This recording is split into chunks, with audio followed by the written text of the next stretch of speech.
Hello, welcome to the Business Spotlight interview series. I'm your host, Barrett McDonald, and I'm joined today by Cathy Thornhill, Managing Director of Smart Firm. Cathy, thank you so much for joining us today. Would you like to start things off with telling us a little bit about yourself and what your firm does? Sure. Thank you for having me, Barrett.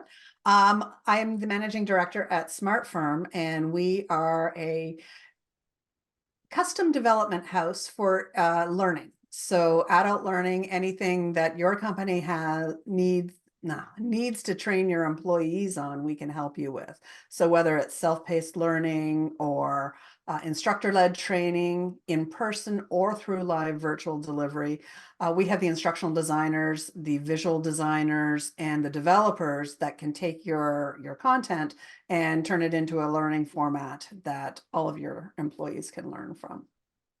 That sounds quite interesting. So, what would you say have been some of the common misconceptions to running a business that you've come across along your journey?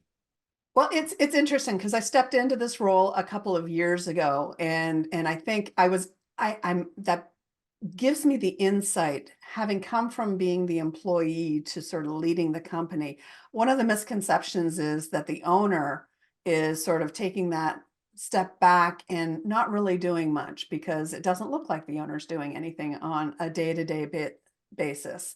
But what I've learned is there's so many other things that need to be done in the running of a business that the employees never see or hear about because it's just not important to the daily operations of the company. It's important, but not directly relevant to what they're doing. So that was probably one of the biggest things is I was going, oh, okay. Well, it's not all just sitting back and telling people what to do and then taking the afternoon off. There's a lot more to it. Yeah, what would you say? There's a whole lot more to it. That's a whole other topic Yeah. for a conversation. So, what would you say have been your biggest learnings as an employer since you've began in business? Um, Building trusting relationships. I think that is the biggest thing. So I think there's two groups that you really need to develop trust with. First one is your employees.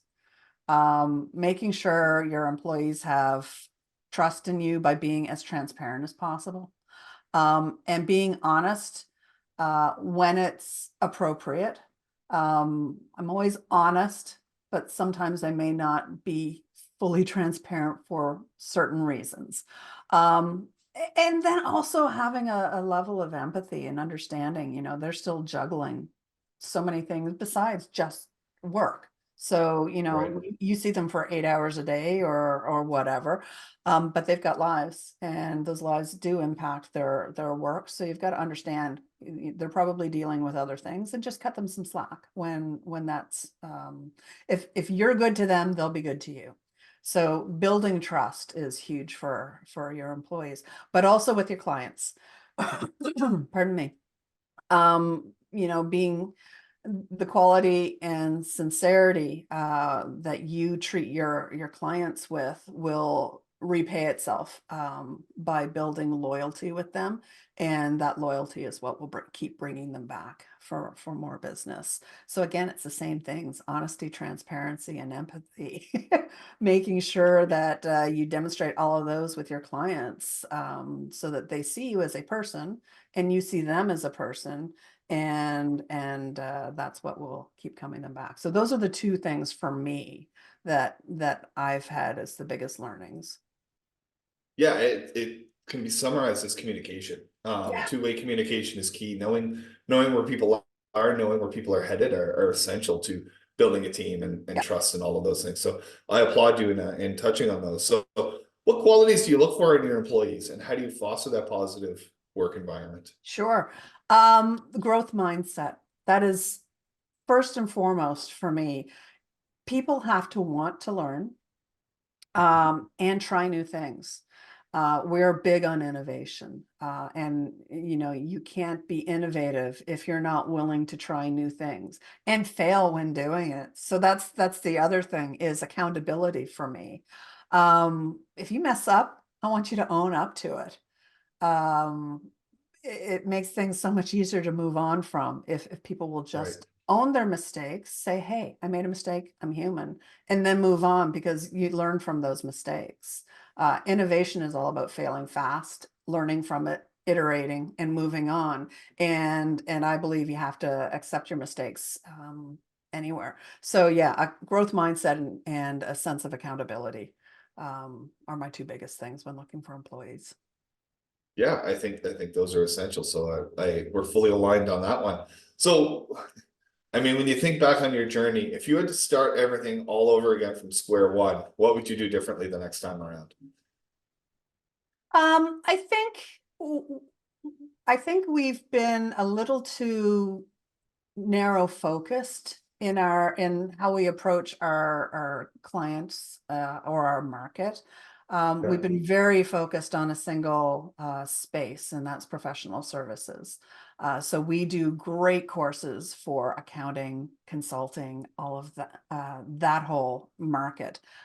But everybody needs to learn. All companies need to learn. And I think that that's probably one of the bigger things that I would have done was spend a little less time focusing on that niche and look more broadly and be willing to accept interest from other areas or seek the interest from other areas.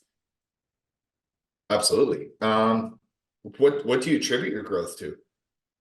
Right now, we're in a bit of a foundation building. So as I just noted, building that broader market is really something that I would have wanted to have done early on. So I've said, I'm going to do it now.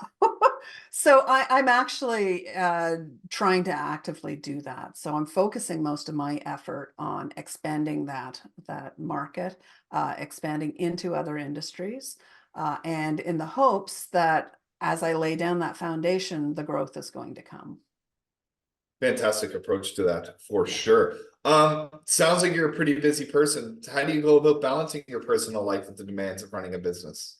For me, it's all about defining uh, or delineating that work and life balance or line between work and life. We're a remote company, so everybody works from home. And for me, the way I achieve that delineation is at the end of the day, I leave my office, I close my door, I don't look at my computer again.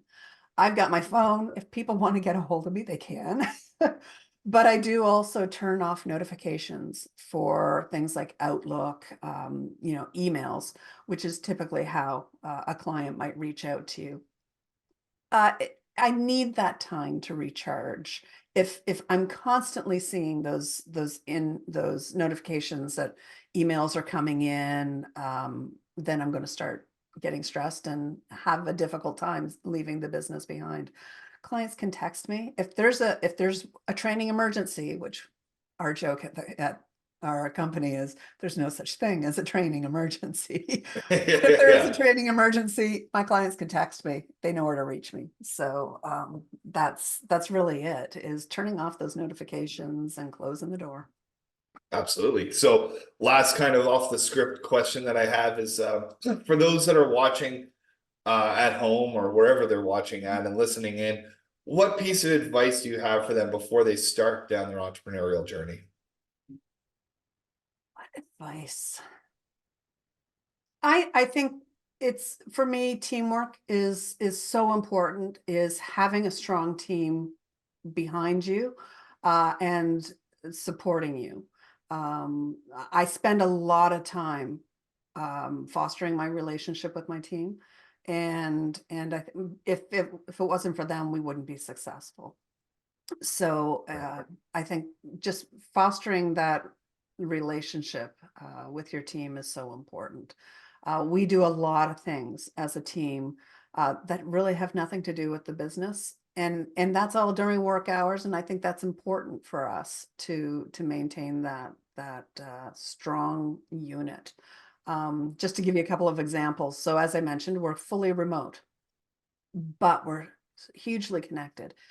Every Monday morning, we talk through Teams on a video call for about 45 minutes, just shooting the breeze. What do we all do this weekend? Like there is no work that is talked about during Right. that meeting.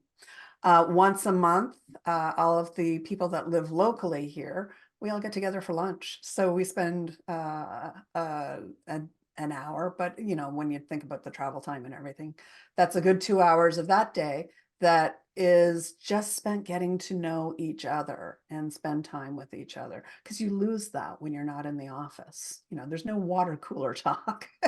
So yeah, for me, it's building that team, keeping that team solid, and then you'll have their support unwavering.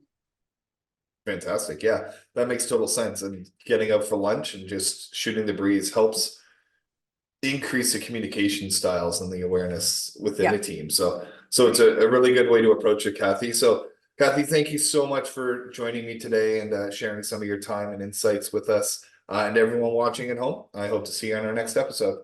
It's my pleasure. Thank you, Barrett.